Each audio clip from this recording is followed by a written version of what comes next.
Hello everyone, just want to jump on and really quickly say that we had some issues with the mic for this episode. It's still really good stuff, it's still your usual Arsenal Unfiltered content, but it might just sound a little tinny for this week only. We're trying some new things, trying to get onto YouTube, so please just bear with me as I figure all that out, and apologies that this doesn't sound quite as good as usual, but we will be back to the normal quality from the rest of this week. Cheers guys.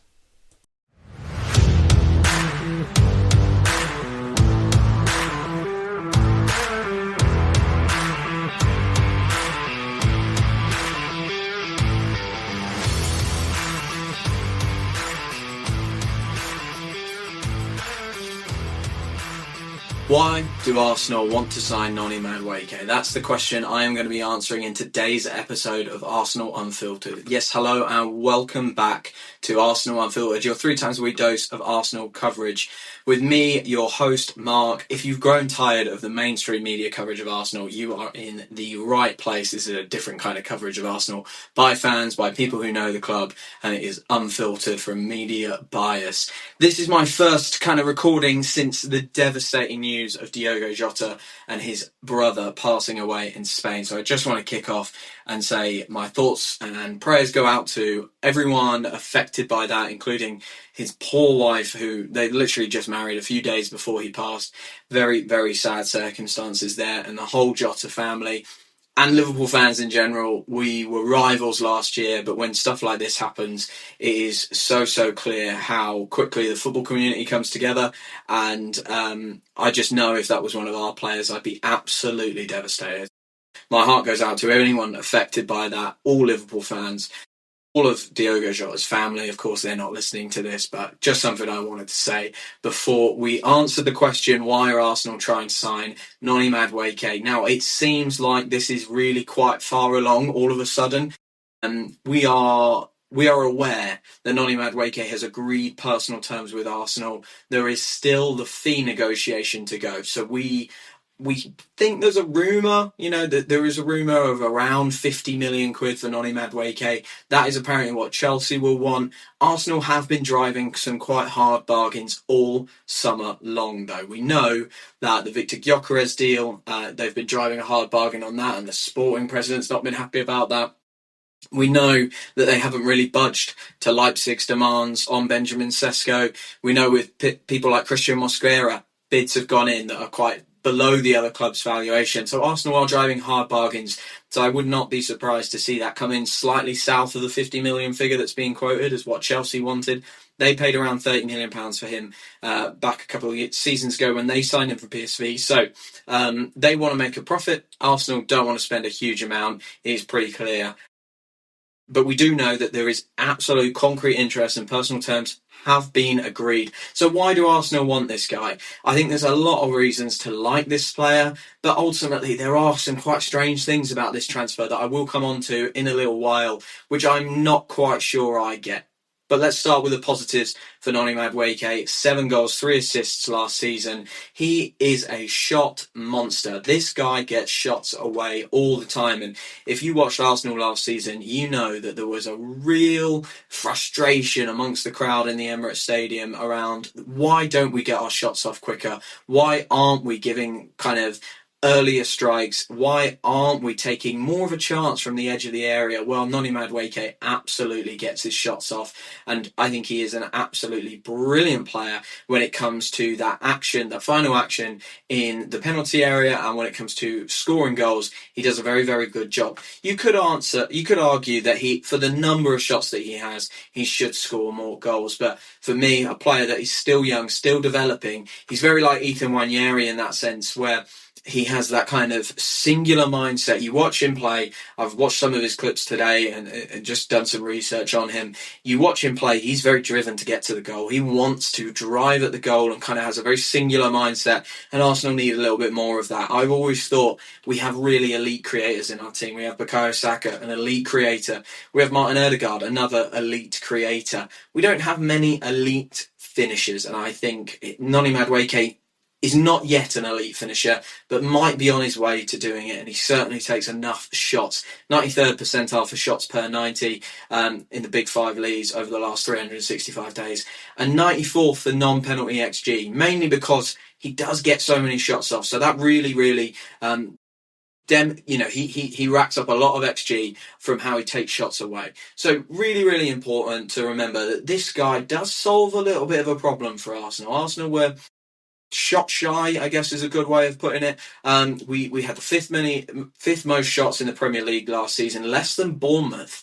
So it's really important that we make sure that we are addressing what plagued us last season. I think this is the Madueke transfer feels like a really good opportunity to do that. He is a direct player, incredibly direct, and I think Arsenal will really like that. Another way that he is direct is when he picks that ball up, he is looking to run at his man. There is very little check back, recycle the ball. He is incredibly direct at the fullback. He really loves to run at his opposition number.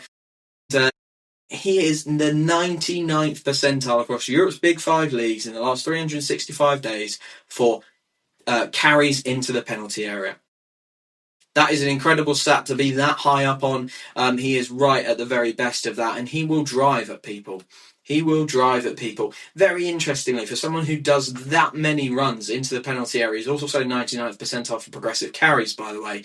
For someone who does that, he's got an incredibly high successful take-on rate. For most wingers, that successful take-on statistic is a strange kind of misnomer in the sense that a lot of them are quite low, even the best players, and you'd expect some of the better players to be higher up in and have more successful take-ons, but it's not always the case with wingers. A lot of the time, they get through and create moments out of volume, having a lot of carries. And that you look at Madueke's stats and think, yeah, he probably does the same, but not quite, actually. 76th percentile for successful take-ons. So not only is he taking on players and driving with the ball more regularly than basically anyone else, he is winning 3 out of 4 of those kind of duels, which is an incredible rate and something I'm sure Mikel Arteta will really value when he comes to kind of deciding, how do I make my squad better? How do I make our final third product better? Someone with that level of take-on success will be, music to Mikel Arteta's ears. He will be really desperate to get a player of Noni Madueke's qualities in. And when you watch him, you see those stats play out. You see how well he suddenly just drives past the play. It's very Bukayo Saka-like, stands the player up, makes them kind of slow down and then speeds up at just the right moment when they're slightly off balance. It's incredible as well. He is one of these players who seems to be able to move so quickly and with such kind of explosiveness off the mark that he can be past a player before they're even turned. So he's got lots of qualities that Arsenal want and need. Finally, as well, he's English, he's young, he's 23. He fills a slot that we need in the sense that we need another winger. Right, we do need another winger. I don't think that Bukayo Saka, Gabriel Martinelli and Leandro Trossard is going to be enough this year. We've heard links to Rodrigo. We heard links to Nico Williams before that got wrapped up and he signed a new contract at Athletic Bilbao. So there has been tons and tons of interest in a new winger. Arsenal are desperate to fill this slot, the fourth man in this squad. They want another winger. They want a fourth winger. And we have needed reliable backup to Bukayo Saka for a very long time. People are going to say, we've got Ethan Nwaneri now, but I really do think if we want to win the league next year, Ethan Nwaneri's minutes are not going to be huge. They're probably going to be very similar to the way they were this year, but probably slightly more centralised as he maybe takes on a little bit more maturity. He grows into his body a little bit more, becomes a little bit more physical. And I personally think Ethan Nwaneri, with the way Arsenal are moving in the transfer window, we are hearing very few links to players of Martin Odegaard's ilk. I think Ethan Nwaneri will kind of deputise for Martin Odegaard rather than Bukayo Saka like he deputised for this season. But then it's not a perfect fit, is it? And I don't think the Madueke transfer is universally agreed with by Arsenal fans. There are not tons and tons of people going, this is the perfect signing. This is the signing that wins us the league. And for the primary reason for me for that is that we have Bukayo Saka. Now, you watch Noni Madueke, there are certain games and certain times where he's been deployed on the left. He has been played on the left for England, and that seems to have been relatively successful, but England often play teams of quite low quality, who I'm not sure would make it in the Premier League, even though they're international sides. And Saka is in the way. Is left side not the issue for Arsenal? If we get Ben White fit and Martin Odegaard fit and Bukayo Saka fit next season, I think that is a perfect right-hand side. You've got Ethan in there as well to do some of the work with Martin. You've got Yuri and Timber to do some of the work for Ben White and some of the covering for Ben White. For me, I've got to say, I'm confused about spending this much on a player who's clearly going to want to play football to sit behind Bukayo Saka. It's very difficult to find clips of Noni Madueke being played on the left. It is a rarity. He does not play there much at all. And I think that's really hard to justify. If he's not going to come in and play on the left, he's going to be second fiddle to Bukayo Saka. He's a good player. Yes, I've just read all those stats and spoken about what I've watched about him. But Bukayo Saka is in a different league to this guy. Bukayo Saka is in a different league to, basically every other winger in the Premier League, apart from maybe one or two, and one of those two is Mo Salah, right? So I find it very strange that Arsenal would go big for a player who is so predominantly right-sided. Now, I'm not saying that Madueke is one-footed. You watch him play, and yes, he's clearly more comfortable on his left side, but he has finished some decent goals with his right foot, provides very high quality crosses with his right foot. Could he play on the left for Arsenal? Maybe. I'm not saying that is not something that could happen. I think he has got some experience playing there, and I think he's got a decent enough right foot, could go both ways. And do I think he's maybe slightly better than Martinelli? I think that's a long discussion to be had and would take a long time to really think that through. But it's certainly not out of the question. It's certainly not out of the question. Whether he's better than Martinelli on the left, though, I'm really struggling to see it. So I feel like left side is the issue. Ethan Nwaneri is very, very close to renewing his contract as well. He needs to get that done in the next year, or I should say Arsenal need to get that done within the next few months, really, before other clubs start sniffing around Ethan Nwaneri. It's going to be even harder, even though I do think, and as I've just said in this video, I do think that Ethan Nwaneri will play the majority of his minutes, deputising for Martin Odegaard this season. I do think it's going to make a very, very difficult case where, let's say we bring in Eze and Madueke. That would be an amazing summer in terms of the spend. It would be very, very positive in terms of the atmosphere around the club. And, of course, the striker. But you're then saying to Ethan Nwaneri, that's two players who are ahead of you. Two players who weren't here last year, who are now ahead of you in the pecking order. I think it's too soon for Ethan Nwaneri to go out on loan. I think he probably needs another year being protected by some of the Arsenal players in and around him. And then he can go out on loan in kind of his 19-year-old season when he's probably been a bit more embedded into, men's football, first-team football.